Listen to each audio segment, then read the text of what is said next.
चलिए next topic पढ़ते हैं, डेरिवेशन ऑफ द एक्सप्रेशन। कौन सा expression? Position vector of a centre of mass RCM for the centre of mass of a two particle system. अभी हमने पढ़ लिया इसको कि RCM बराबर क्या होता है, m1 r1 plus m2 r2 upon m1 plus m2। इसको हम डिराइव करते हैं। तो for that same we are taking, एक हमने कोऑर्डिनेट सिस्टम ले लिया है in a plane xy coordinate system to represent the positions of the particles of this system। यहाँ पे हम टू पार्टिकल सिस्टम की बात कर रहे हैं, तो we will discuss only two particle. हमने ले लिया है एक पार्टिकल P1 और दूसरा हमने पार्टिकल लिया है P2। ये फिगर में आप देख लीजिए, same we are making the figure. हमने एक पार्टिकल लिया है, फिगर को आप अच्छे से समझेंगे। एक पार्टिकल हमने ले लिया है जिसको हमने नेम किया है P1 और दूसरा पार्टिकल है P2 of masses M1 and M2 respectively. Position vector क्या होता है मैंने बता दिया। तो position vector of the particle P1 ये हमारा R1 है और position vector of the particle P2 ये R2 है। दो चीजें हो गई। Position vector of centre of मास हमने रिप्रेजेंट किया है RCM से। सिंबल जितने भी हमने यूज किए हैं I am going to explain, और इसको आप अच्छे से समझ लेंगे कि R1 क्या है, position vector of the particle P1। R2 क्या है, position vector of the particle P2। RCM क्या है, position vector of the centre of mass of this two particle system. अब हम बात करते हैं, कुछ हमारे पास नए सिंबल हैं। नए सिंबल में हमने एक लिया है F12 और F21। F12 क्या है? अभी जब हम स्टार्ट किए थे चैप्टर, तो you have discussed about internal forces and external forces.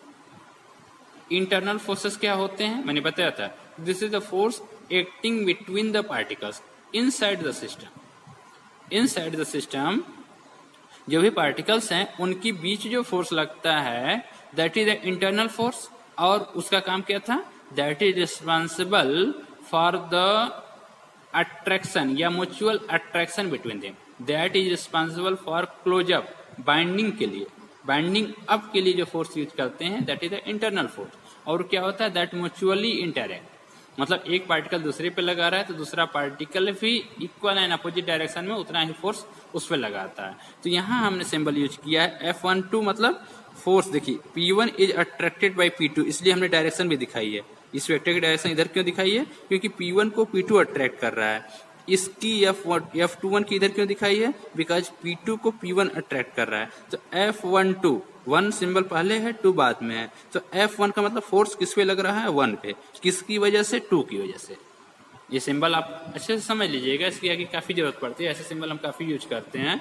तो जब हम 1 लिखते हैं और 2 लिखते हैं तो इसका मतलब क्या होता है, F मतलब फोर्स और किस पे, 1 पे, किसकी वजह से, 2 की वजह से। तो F12 is the force acting on the particle P1 due to the presence of the particle P2। Similarly F21 मतलब the force acting on the particle P2 due to the presence of the particle P1। और direction क्या है, F1 की towards the P2 और F21 की किधर है, F12 की टुवर्ड्स द P2 और F21 की किधर है, टुवर्ड्स द P1। ये हो गया। अब हम सिस्टम पे क्या कर रहे हैं, एक्सटर्नल फोर्सेस भी अप्लाइड कर रहे हैं।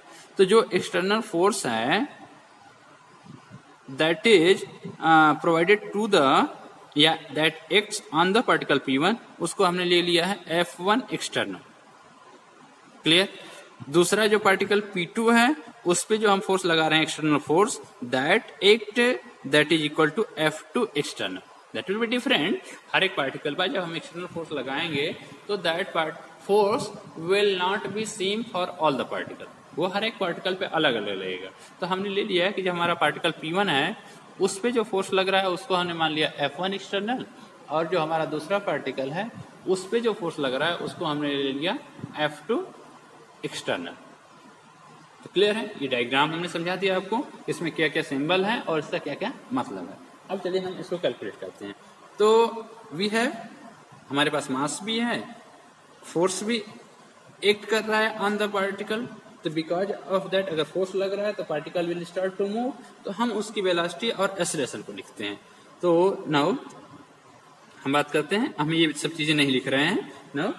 आपने समझ लिया होगा ना। वेलोसिटी, अब अगर हम बात करते हैं वेलोसिटी एंड दोनों चीज लिखेंगे, एंड एक्सीलरेशन,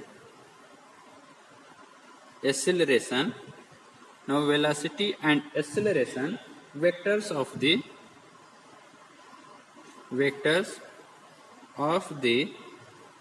two particles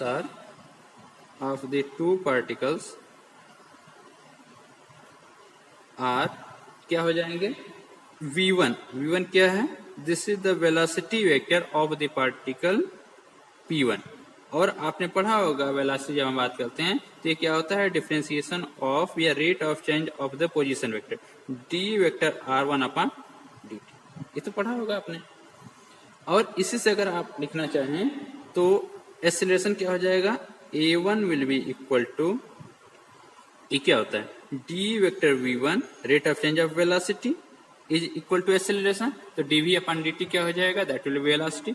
और v1 का वैल्यू यहां से हम रखेंगे तो कुछ और लिख सकते हैं इसको, this we can write down, इसको हम 1 ले लेते हैं ऐसे, और ये हम लिख सकते हैं d अपॉन dt, और ये हम लिख लेंगे again dr1, this is r1 upon dt, और ये क्या हम लिख सकते हैं d2 r1 upon dt square. ये आपका डबल डेरिवेटिव है, 2 बार हमें डिफरेंशिएशन अगर हम कर दें, या पढ़ चुके हैं, अगर पोजीशन वेक्टर का अगर हम 2 बार डिफरेंशिएट कर दें तो what with respect to time, तो what we are getting the acceleration. इसको हमने लिया इक्वेशन नंबर 2, ये आपका हो गया।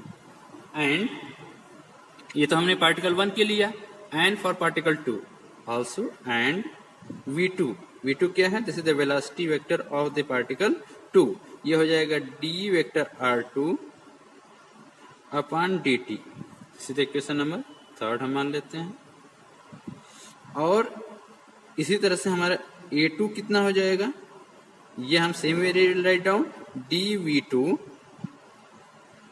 अपॉन dt, और इसको हम v2 की जगह ये वैल्यू रख लें तो क्या हो जाएगा हमारे पास d अपॉन dt, और ये हम लिख सकते हैं d vector r2 upon dt। This can be written as d2 vector r2 upon dt square, double derivative, या 2 टाइम्स हम अगर डेरिवेटिव कर देते हैं पोजीशन वेक्टर का तो वी विल गेट दिस, ये। और इन सब इक्वेशन को हम कंबाइनली हम कर लेते हैं, रिप्रेजेंट कर लेते हैं इक्वेशन नंबर, क्योंकि इक्वेशंस बहुत ज्यादा हो जाएंगे, इसलिए हमने इस पूरे इक्वेशंस को, हमने सेट ऑफ इक्वेशंस जो है इसको हमने इक्वेशन 1 ले लिया।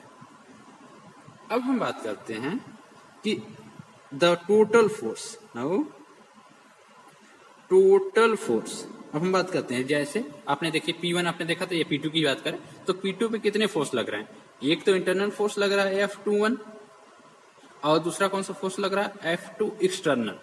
तो जो टोटल फोर्स इस पे लगेगा उसको हम निकालना चाहते हैं।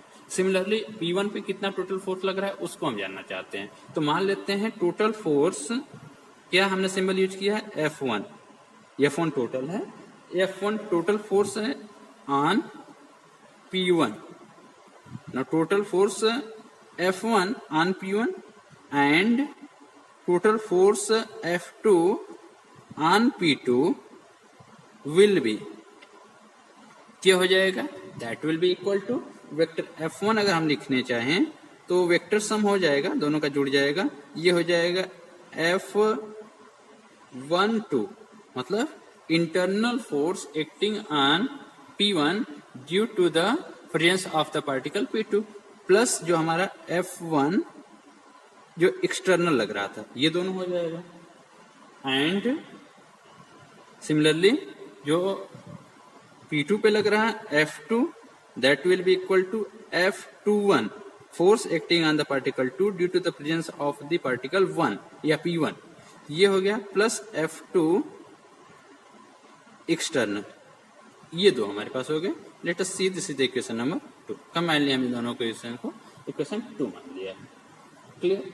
अब हम आते हैं from the equation Newton's law of motion, now from the Newton's law of motion, चलिए नेक्स्ट पेज पे लिखते हैं इसको। Now from the Newton's law of motion, second law हम यूज करते हैं। Now from Newton second law of motion, Newton's second law of motion. Newton second law of motion क्या है? आपने पढ़ा होगा।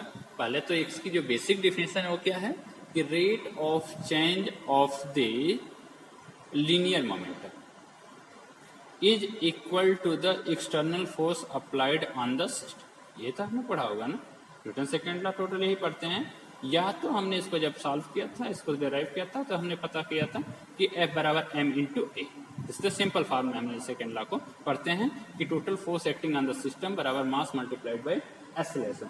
तो that things we are going to do this. तो Newton second law of motion की हम बात करते हैं। थोड़ा सा एक चीज ध्यान दीजिएगा, वो हम बाद में डिस्कस कर लेंगे, तो वो चीज आपका कैंसिल भी हो जाएगा। तो अभी हम थोड़ी सी बात करते हैं उस चीज को। तो हम देखते हैं क्या है हमारे पास total force on the system. अब हमारे पास क्या होगा Newton second law of motion से द इक्वेशंस ऑफ मोशन हम बात करेंगे। The equations of the motion क्या होता है, पहले हमारे पास हो जाएगा, पहले पार्टिकल के लिए m1 मास है और उसका एक्सप्रेशन हमने ले लिया है a1 बराबर क्या हो जाएगा total force acting on that F1, ये तो लिया हमने। और F1 बराबर हमने क्या लिखा अभी F12 plus F1 external, factor हम लगा लेंगे। ये हो गया, this is the equation number 3 हम ले लेते हैं, 2 I already taken. Similarly for particle P2 M2 A2 बराबर F2 बराबर F21 plus F2 external, this is equation number 3। ये दो हमारे पास इक्वेशन है। अब हम क्या करेंगे, दोनों इक्वेशन को ऐड कर देते हैं। Now adding this to, adding 3 and 4। Now adding 3 and 4 what we will get, चलिए जोड़ते हैं लेफ्ट साइड को लेफ्ट साइड में और राइट साइड को राइट साइड में। तो क्या मिलेगा M1 A1 plus M2 A2 बराबर क्या हो जाएगा F12 plus F1 external plus F21 plus F2 external, A1 clear. अब ये चीज आप देखिए, थोड़ा सा ये आपको नोट करना पड़ेगा कि आपके पास क्या होता है इंटरनल फोर्सेस। मैंने बताया था कि जो होता है that is mutually perpendicular to each other, और उसकी बॉडी, उसकी वजह से बॉडी में कोई मोशन नहीं होता है। इंटरनल फोर्सेस की वजह से जो मॉलिक्यूल्स के बीच, जो पार्टिकल्स के बीच जो फोर्स लगता है, उसकी वजह से बॉडी मूव नहीं करती है। क्यों? क्योंकि देयर रिजल्टेंट बिकम जीरो, एक दूसरे को न्यूट्रलाइज कर देते हैं। तो मान लीजिए जितना फोर्स पार्टिकल 1 पार्टिकल 2 पे लगा रहा है, पार्टिकल P1 पार्टिकल P2 पे लगा रहा है, उतना ही force particle P2 particle P1 पे भी लगाता है। मतलब जो हमने फोर्स लिया है वेक्टर F12, मतलब force acting on the particle P1, this should be equal to the force applied by the particle P2 on P1, clear, but in opposite side। ये हमारा Newton's third law of motion है। तो इस चीज को हम याद रखेंगे हमेशा कि the force acting on the particle P2 P1 due to particle P2 should be always equal to the force acting on the particle P2 due to P1 but in opposite direction, इसलिए हमने negative लिया।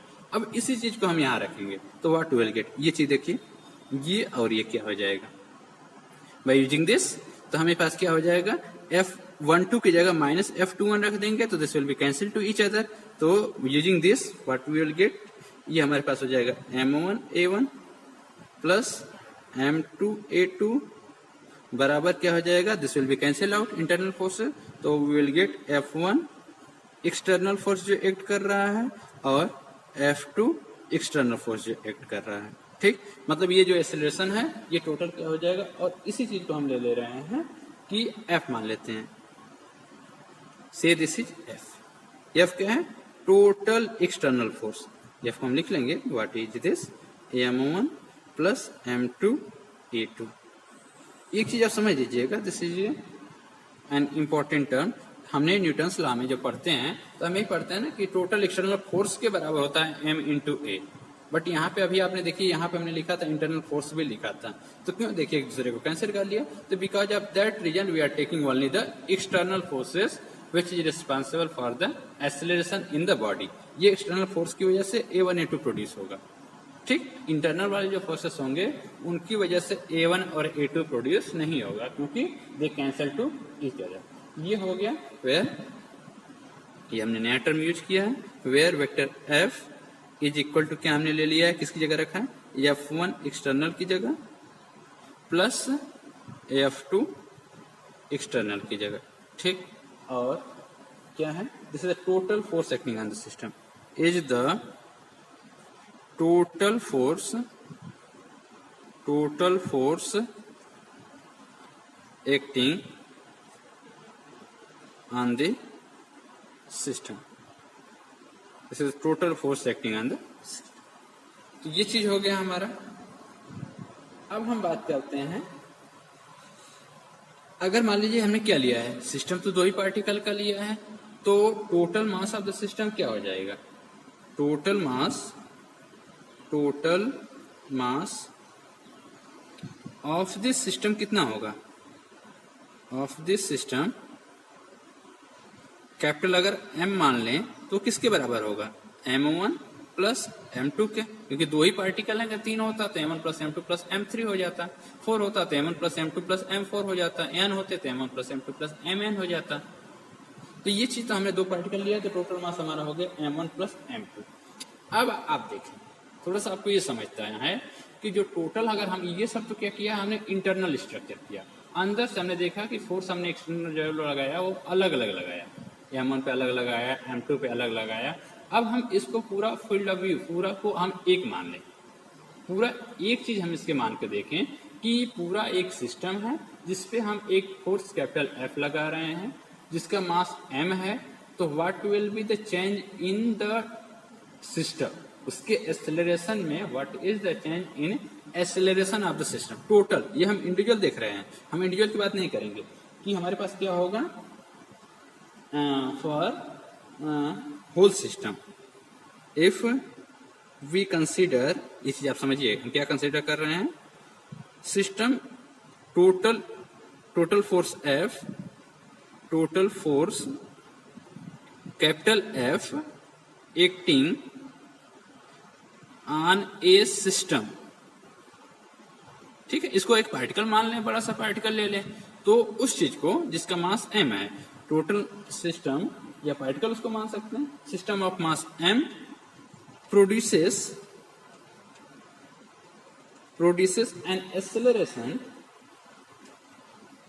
an acceleration ACM। इस बात को समझिए कि हम पूरे को एक सिस्टम मान लिए, पूरे को आप एक पार्टिकल मान लीजिए, बड़ा सा पार्टिकल, और उस पर आप या फोर्स लगा रहे हैं तो उसकी वजह से कुछ न कुछ एक्सेलरेशन होगा, क्योंकि मास भी है फोर्स भी है, तो there will be always acceleration. वो हमने एक्सेलरेशन ले लिया ACM। Then from Newton's second law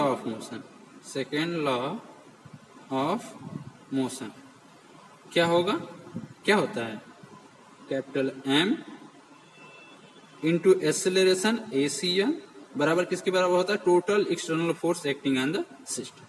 ये तो होता है, दिस इज इक्वेशन नंबर 5 होता, तो हम सॉरी ये हमारा 5 होगा, already 4 we have written and this become 6। तो ये हमारा हो गया इक्वेशन नंबर 6। अब चलते हैं इक्वेशन 4 और 5 से हम बात करते हैं, sorry equation 5 and 6। Now from equation equating, यहाँ पे देखिए m1 a1 plus m2 a2 बराबर वेक्टर f है, और यहाँ पे m वेक्टर ACM बराबर वेक्टर f है, तो दोनों के राइट साइड को हम इक्वेट करेंगे। Equating equation 5 and 6 we get, what we will get, let us see।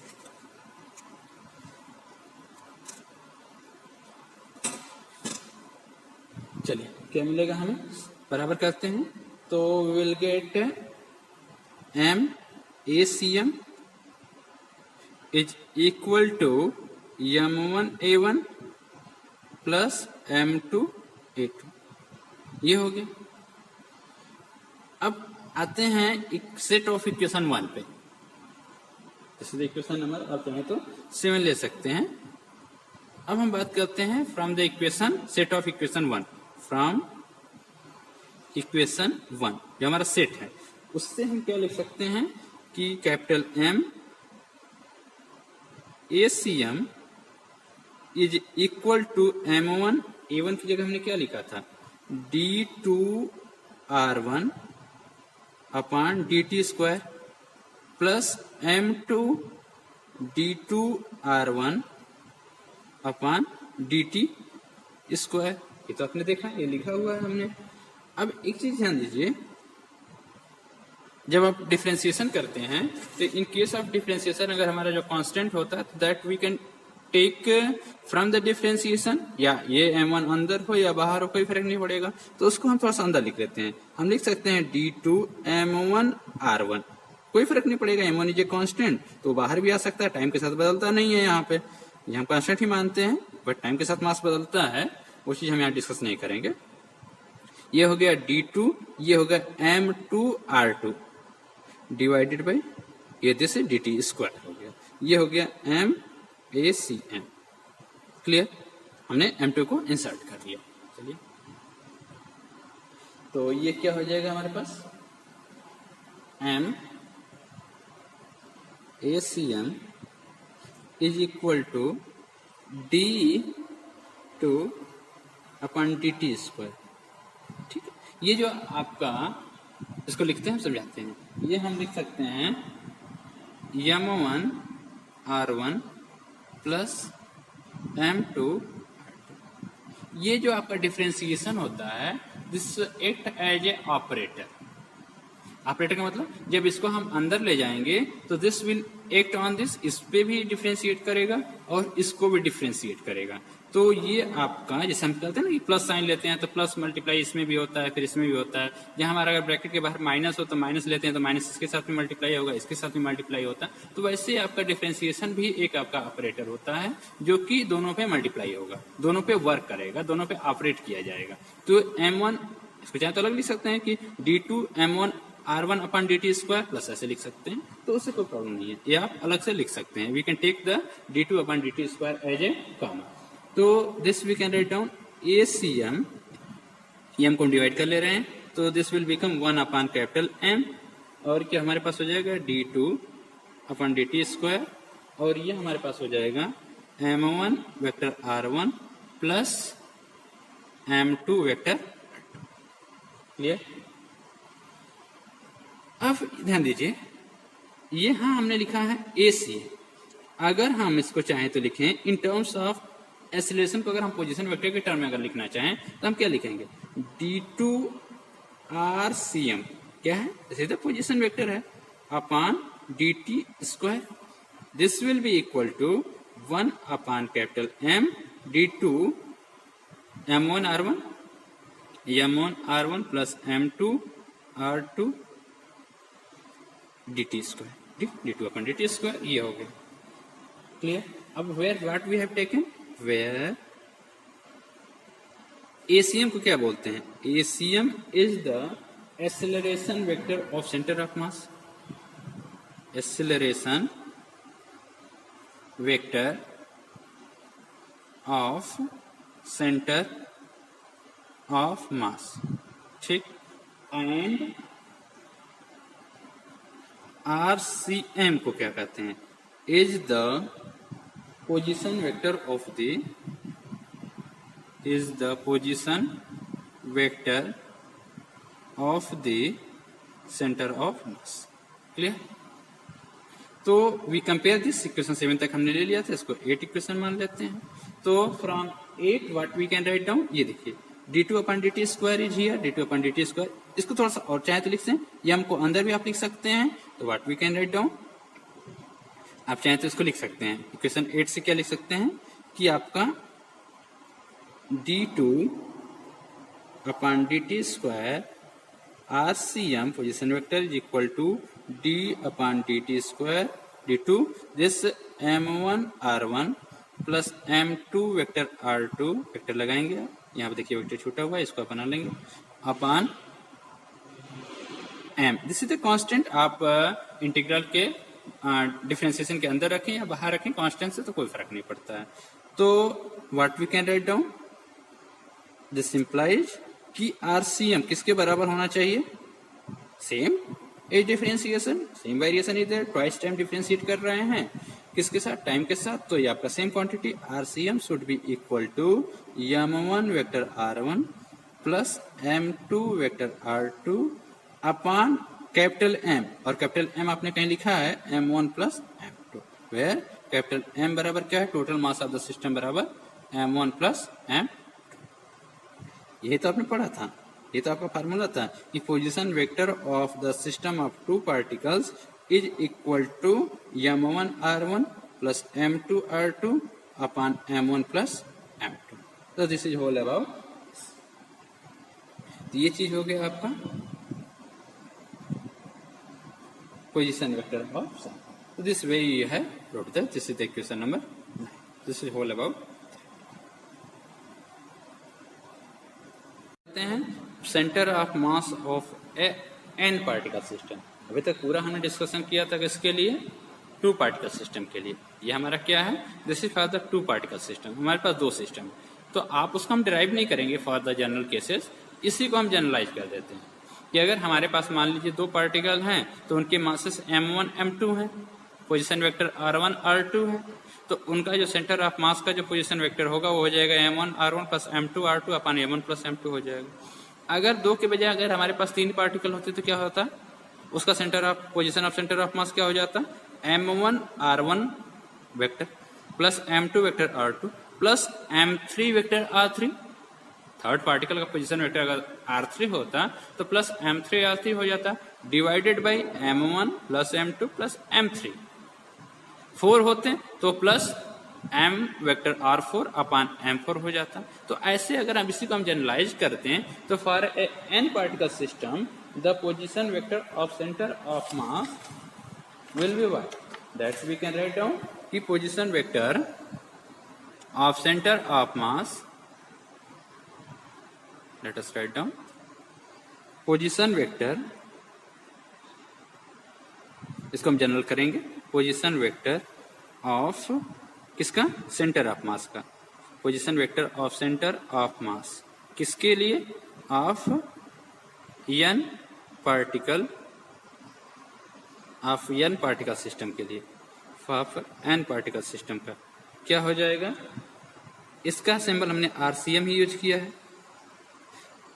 ये हमारे पास क्या हो जाएगा, m1 r1 plus m2 vector r2 plus m3 vector r3 plus हम डैश कर देते हैं प्लस mn, n पार्टिकल हमारे पास है, rn, mn क्या है, mass of the nth particle, और rn क्या है, this is the position vector of the nth particle upon कितने पार्टिकल हैं उसकी टोटल मास हम डिवाइड कर देते हैं, m1 plus m2 plus m3 plus dash plus m, ये this become the general formula. या इसी को अगर हम शॉर्ट में लिखना चाहें तो हम लिख सकते हैं RCM is equal to sigma, this is the summation, हम इसको जोड़ रहे हैं, sigma I is equal to 1 से, ये कहाँ है 1 से लेकर के n तक, और इधर क्या हो जाएगा mi ri divided by sigma i is equal to 1 to n। ये आप सिंबल देख लीजिएगा, समझ लीजिएगा, नया सिंबल आपके लिए अगर होगा तो ये हो जाएगा mi, क्लियर। या इसको चाहे तो और लिख सकते हैं कि sigma i is equal to 1 to n mi vector ri divided by ये क्या होगा, this become the total mass, और ये हो जाएगा RC, ये clear. This is the general expression for the centre of mass of a n particle system. अगर हम इसको एक्सपेंड करेंगे तो क्या लिखेंगे, i is equal to 1, i is equal to 1 रखेंगे तो m1 r1 मिलेगा, r i should be there. इसको आप करेक्ट कर लीजिए अच्छे से, ये हमारा r i हमने बनाया है, 1 की तरह दिख रहा है, तो ये आपका r आ जाएगा, m i r i upon sigma m i। तो ये जनरल, ये भी आपका i ही है, ये हमारा this is the general formula, और इसको आप याद रखेंगे। अगर 3 पार्टिकल है तो this i varies from 1 to 3, n का वैल्यू कितना हो जाएगा 3, तो 3 टर्म में आप इसको प्लस कर देंगे, और अगर n है तो विल टेक n टाइम्स। तो this is the general expression. अब हम इसको कोऑर्डिनेट फॉर्म में लिखेंगे, जैसे हमने 2 पार्टिकल सिस्टम में देखा था ना कि एक्सियम वाईसीएम हमने देखा था, तो वैसे इसको भी हम चाहें तो इन terms of A coordinate form में हम लिख सकते हैं। तो लेट अस सी, जनरली इसको इन टर्म्स ऑफ कोऑर्डिनेट फॉर्म लिखना चाहें तो क्या होगा, इन terms of Cartesian coordinates, in terms of Cartesian coordinate. अभी हम कार्टेशियन की बात कर रहे हैं, आपके लेवल पे कार्टेशियन भी है, इसलिए हम कार्टेशियन कोऑर्डिनेट की बात कर रहे हैं, और भी कोऑर्डिनेट सिस्टम होते हैं तो आप हायर क्लासेस में पढ़ेंगे। इन टर्म्स ऑफ कार्टेशियन कोऑर्डिनेट्स जो सेंटर ऑफ मास जो होंगे वो आपका एक्सियम वाईसीएम 3 टर्म हम लेते हैं, तो आपका एक्सियम जो होगा वेक्टर यानी लगता है, तो ये हमारा हो जाएगा m1 x1 plus m2 x2। m1 क्या है, x mass of the particle 1, x1 क्या है उसका पोजीशन है पार्टिकल p1 का, x2 क्या है उसकी पोजीशन p2 की है। इसको हम कह सकते हैं mn xn divided with the total mass of the system, ये हो जाएगा m1 plus m2 plus m3 plus mn।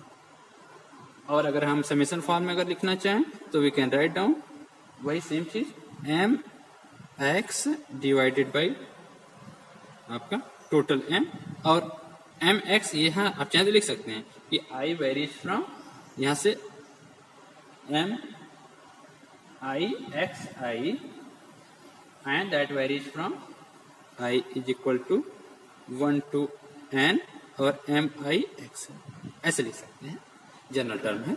तो ये चीज हो गया। और सिमिलरली आपके पास YCM कितना हो जाएगा, YCM बराबर m1 y1 plus m2 y2 plus mn yn divided by m1 plus m2 plus m3 plus m4 कर सकते हैं, plus mn m1 plus m2 plus plus plus dash m। और इसको अगर इस सिस्टम में लिखना चाहें तो सिग्मा m। एक चीज ये भी लिख सकते हैं, देखिए इसका मतलब आपको समझना है बस कि एम वाई का मतलब क्या है, वाई के कितने पार्ट हो जाएंगे। इसको चाहे तो ऐसे भी लिख सकते हैं कि sigma general form M X upon capital M. क्यों लिखा हमने, एम का मतलब ले लिया जोड़ना है, तो m1 m2 plus m3, m1 m2 m3 masses होंगे, और m1 करस्पॉन्डिंग टू x1 होगा, m2 करस्पॉन्डिंग टू x2 होगा। तो ये चीज आप जनरल सिंपल है, ये समझने की चीज है, समझ लेंगे तो ये हो जाएगा। ZCM की अगर हम बात करें तो ये हो जाएगा m1 z1 plus m3 z3 plus plus plus mn zn divided by total mass of the system, ये हो जाएगा m1 प्लस m2, सॉरी ये 2 होना चाहिए, 2 टर्म 2 के ये हो गया, प्लस m। और इसको अगर समेशन फॉर्म में लिखना चाहें तो सिग्मा mz अपॉन आई हमने नहीं लगाया, अंडरस्टूड है कि z का मतलब कि z1 z2 z3 z4 ऐसे उसके कोऑर्डिनेट हो गए, उसके कंपोनेंट हो गए। m1 का जो फॉर्म होगा m1 m2 m3 हो गया, तो वैसे ही कोई जरूरत नहीं, वो अंडरस्टूड होता है कि कितने पार्टिकल होंगे, उसके लिए हम लिख सकते हैं। अब थोड़ा सा नोट आपको ये चीज समझना है कि ये इंपॉर्टेंट है थोड़ा सा, जब हाई क्लासेस में आप करते हैं तो सेंटर ऑफ मास निकालने का एक तरीका ये होगा, हम नोट कर लेते हैं इस चीज को कि अगर डिस्ट्रीब्यूशन ऑफ मास, समझ इस चीज को समझिए कि किसी भी सिस्टम में जो मास का डिस्ट्रीब्यूशन है वह अगर इक्वल है, समझ रहे हैं कि मतलब पूरे सिस्टम में जितने भी पार्टिकल हैं वो आपका इक्वल डिस्टेंस में है और उनके मास मान लेते हैं कि लगभग बराबर है, ठीक। तो इक्वल डिस्ट्रीब्यूशन अगर आप मासेस होते हैं तो वहां पे हम समेशन को इंटीग्रेट टर्म से मीट करते हैं। जब हमारा इंटीग्रेशन मैथ्स में आप पढ़ेंगे इंटीग्रेशन और डिफरेंशिएशन, तो जब हम इंटीग्रेशन का यूज किसी के लिए करते हैं, जब हमारा जो फंक्शन होता है if that is the continuous function, continuity जहाँ होती है, ठीक, तो उसी के लिए हम इंटीग्रेशन करते हैं। जहाँ पे ब्रेक होता है, डिस्क्रीट होता है, वहाँ पे हम इंटीग्रेशन यूज नहीं कर सकते। डिस्क्रीट फंक्शन के लिए आपका इंटीग्रेशन और डिफरेंशिएशन नहीं होता है, ठीक। तो ये चीज आपको यूज करके हम इसी जो फार्मूला जो हमने लिखा है अभी समेशन वाला, उसको हम इंटीग्रल फॉर्म में लिखेंगे। तो ये चीज हम समझ लेते हैं कि इनके ये हमारा डिस्क्रीट डिस्ट्रीब्यूशन था, कहीं पे मास कुछ है, कहीं पे m1 है, कहीं m2 है, कहीं m3 है, और ये इक्वल डिस्ट्रीब्यूशन नहीं है। मतलब उस सिस्टम में डेंसिटी जो है वो इक्वल नहीं है, डेंसिटी जो है दैट इज अ वेरिएबल। और अगर इक्वल डेंसिटी है, सब जगह इक्वल डिस्ट्रीब्यूशन ऑफ मास है, तो this all the formula can be written in terms of a integration, ठीक। तो इंटीग्रेशन के फॉर्म में भी हम लिख सकते हैं। तो in case of a body with A continuous mass distribution, for continuous distribution, for continuous distribution of mass of a body या सिस्टम, हमने बताया था सिस्टम एक बॉडी को बताया था कि दैट बिकम ए सिस्टम। तो सिस्टम हमारे पास क्या होता है, this summation will be replaced bye integration, ठीक। अब इसी चीज को इंटीग्रल में यूज करके हम जो भी टर्म है उसको हम लिखेंगे। तो इसको अगर हम ऐसे लिखेंगे, मान लीजिए हमारे पास अगर सिग्मा एम एक्स है, तो इसको हम लिख लेंगे इंटीग्रल, और ये हो जाएगा x और dm, ये मास का डिस्ट्रीब्यूशन।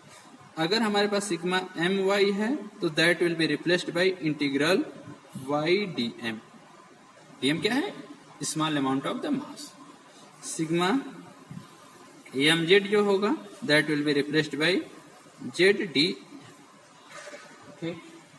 तो इस चीज से अगर हम लिखना चाहें ये फार्मूला, तो what we have, therefore we have, अगर हम XCM बराबर कितना हो जाएगा, दिस विल बी, अगर आपने क्या लिखा है सिग्मा एम एक्स, तो सिग्मा एम एक्स को लिख सकते हैं क्या, इंटीग्रल x dm, और नीचे क्या था, टोटल मास था, तो उसको हम ऐसे लिख लिए, ये हो जाएगा फार्मूला। या YCM की हम बात करेंगे,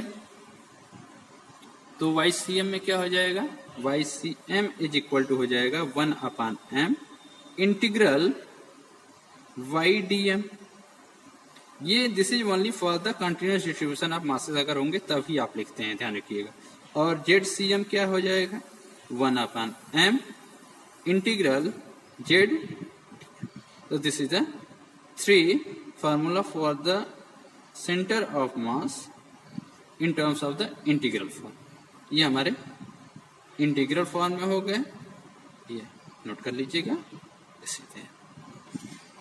और इसी को अगर हम वेक्टर फॉर्म में लिखना चाहें तो क्या हो जाएगा, RCM बराबर 1/M, इंटीग्रेट कर लेते हैं वेक्टर R और DM।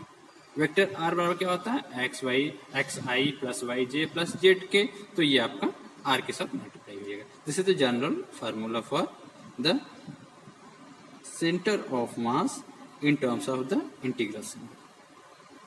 ये जनरल हमारे पास हो गया, ठीक है।